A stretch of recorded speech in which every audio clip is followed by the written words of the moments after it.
et Alassane Ouattara, qui porte désormais le nom de Force républicaine de Côte d'Ivoire, ont lancé une offensive contre les partisans de Laurent Gbagbo.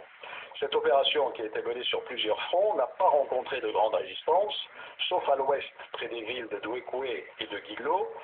Elle semblait suffisante pour faire chuter Laurent Gbagbo.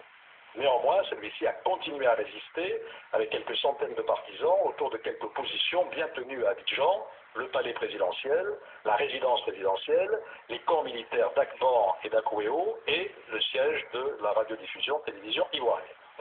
Depuis samedi dernier, la situation était donc gelée avec l'usage régulier d'armes lourdes et une multiplication des pillages dans la capitale.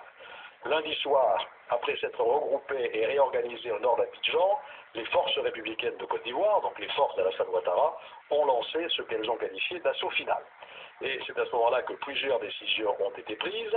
Le secrétaire général des Nations Unies, par une lettre que j'ai sous les yeux, en date du 3 avril, a écrit au président de la République, dans les termes suivants: dans ces circonstances, il est pour moi urgent de lancer les opérations militaires nécessaires pour mettre hors d'état de nuire les armes lourdes qui sont utilisées contre les populations civiles et les casques bleus.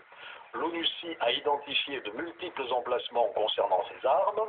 Étant donné la nécessité de lancer les opérations contre tous ces emplacements de façon simultanée et les moyens militaires limités de l'ONUCI, je vous serai reconnaissant de bien vouloir autoriser de façon urgente la force Licorne, qui est mandatée par le Conseil de sécurité pour appuyer l'ONUCI, à exécuter ces opérations conjointement avec l'ONUCI. Le président de la République, le 4 avril, a donné son accord au secrétaire général des Nations Unies, et donc la force Licorne est entrée en jeu dans des conditions que Gérard Longuet précisera sans aucun doute. En ce qui concerne les ressortissants, nous avons fait le choix de les regrouper, tout au moins ceux qui ont posé la demande, sur plusieurs points: l'aéroport qui a été sécurisé par Licorne, le camp de Port-Boué, l'extrême sud d'Abidjan près de l'aéroport, l'hôtel Wafou au sud et l'ambassade au nord. M. Longuet vous donnera, je pense, les détails sur les conditions dans lesquelles les effectifs de Licorne ont été aussi sensiblement augmentés pour accomplir cette mission. À Paris, une cellule de réponse téléphonique a été ouverte dès samedi dernier au centre de crise. Elle a d'ores et déjà reçu plus de 2300 appels. Par ailleurs, dès samedi également, le centre de crise a envoyé 2 agents au camp de Port-Boué. Une seconde équipe de renfort consulaire de 13 agents rejoint le camp aujourd'hui par vol militaire. Où en sommes-nous à l'instant où je vous parle?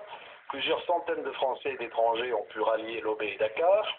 Outre les États inclus dans le plan français de sécurité, plusieurs pays ont sollicité l'aide de la France pour faciliter l'évacuation de leurs ressortissants. Sur les 11 700 Français encore présents, près de 900 Français sont en sécurité au camp de Port-Boué, qui accueille également plus de 1000 ressortissants étrangers, le Liban nous a en particulier appelé à l'aide. À Abidjan, ce texte qui a été rédigé il y a quelques heures écrit: les combats font rage depuis hier soir. Les modifier, les combats font rage jusqu'à hier soir, puisque je suis en mesure de vous indiquer aujourd'hui que les combats ont cessé et que les chefs militaires, notamment le chef d'état-major Mangou, qui a fait différents allers-retours entre le camp de Gbagbo et celui de Ouattara, ont donné des consignes de cesser le feu. Et donc aujourd'hui, au moment où je vous parle, les combats ont donc cessé. Ce qui est en cours, ce sont les tractations avec Laurent Gbagbo et sa famille pour mettre au point les conditions de son départ.